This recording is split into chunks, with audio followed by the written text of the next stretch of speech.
Paramount international school Dhaka Moghbazar branch, এখানে থেকে আমরা শুরু করব যে আমার বাচ্চা যাদের স্বপ্ন আছে, সাধ্য নেই, কিন্তু তারাও যেন এখানে পড়তে পারে। তাহলে সেই সাধ্যটা তারা কীভাবে পূরণ করবে? কারণ শিক্ষার সবচেয়ে বড় বাধা সেটা হচ্ছে যে ফাইন্যান্সিয়াল স্টেবিলিটি। তো এখন বাবা মার ক্ষেত্রে আমরা যেটা দেখি যে ফাইন্যান্সিয়াল স্টেবিলিটি সবসময় থাকে না, কিন্তু তারা উচ্চশিক্ষা নিতে চায়। আমাদের ন্যাশনাল কারিকুলাম আছে, আমাদের ওয়ার্ল্ডস এডুকেশন আছে।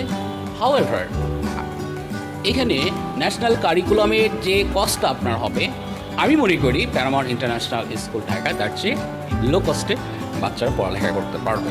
এবং আমাদের সবচেয়ে বড় যে ম্যাটার সেটা হচ্ছে বাচ্চাদের টেক কেয়ার এবং তাদেরকে গ্রো আপ করা, তাদেরকে বিল্ড আপ করা to make the global citizen.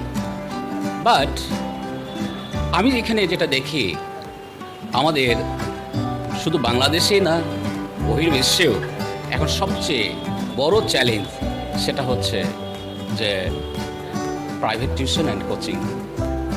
একটা স্কুলে যেতে দিতে হয় আমার বাচ্চাকে, দেওয়ার পরে একটা মা একটা বাবা সকালে বাচ্চাকে স্কুলে দিয়ে যায়, আবার স্কুল থেকে নিয়ে যায়, নেওয়ার পরে তাকে হয় কোচিং সেন্টার, তাহলে প্রাইভেট টিউশনে যেতে হয়।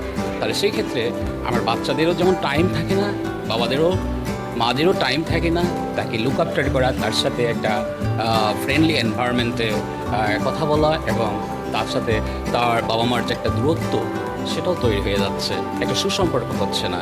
তাহলে সেই ক্ষেত্রে আমি যে কথাটা বলতে চাই যে শিক্ষায় আমাদের সবচেয়ে বড় ব্যাধি যে সোশ্যাল প্রবলেম, আমি যেটা বলতে চাই, it's just like a culture right now, that's the private tuition and coaching.